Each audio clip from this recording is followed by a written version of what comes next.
Orangutans. These highly developed primates come from Indonesia and Malaysia. They are so much like humans that their name actually means person of the forest in Malay. They can even communicate through language.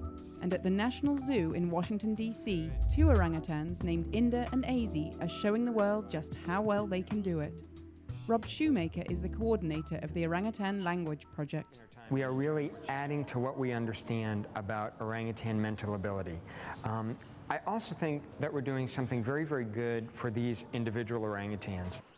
Shoemaker believes that orangutans and other apes in captivity need a stimulating physical and mental environment. The zoo allows its orangutans to move around freely and gives them choices on where to go.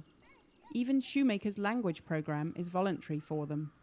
It gives the orangutans some choice and some agency about what they do day to day. And I think that's incredibly important for a species that has this much going on mentally. She's just naming the object. Good girl. Shoemaker works daily with the orangutans in the program to develop their language skills. Today, he's working with Inda, a 20-year-old female orangutan. Inda is learning a vocabulary of symbols that she connects with objects such as bananas, apples, and cups. Every day, visitors watch as Shoemaker and Inda perform certain exercises on the computer to test what language she knows. But even apes have to wait for slow computers. Oh, hold on. The computer's not responding quickly enough, but she's doing it correctly. Try again. Inda can identify food and objects using symbols, as well as put symbols together to form simple sentences with a verb and an object. Basically, she can use the symbols to get her point across, which is the essential purpose of language. Each one learns their own way. Each one has their own types of questions that they are better or worse at.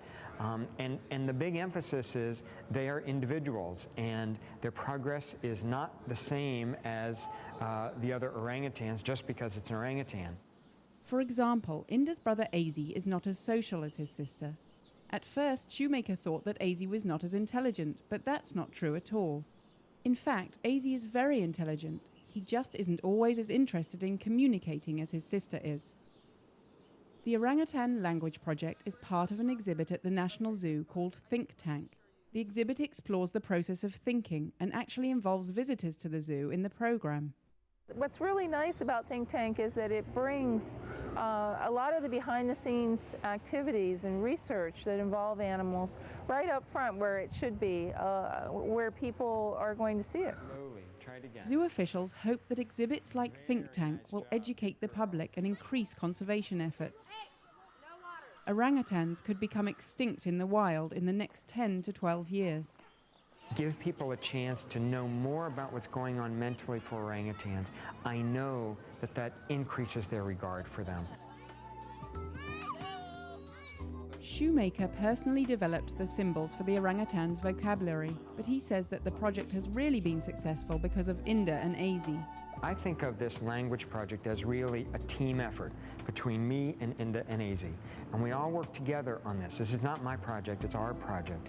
And I want them to voluntarily participate. When they do that, I know that they're doing it because they enjoy it and they like it and they want to be involved with it. And that's important. It's easy to see that Shoemaker has been successful. The orangutan language team of Inda, Azy and Shoemaker certainly enjoy their work.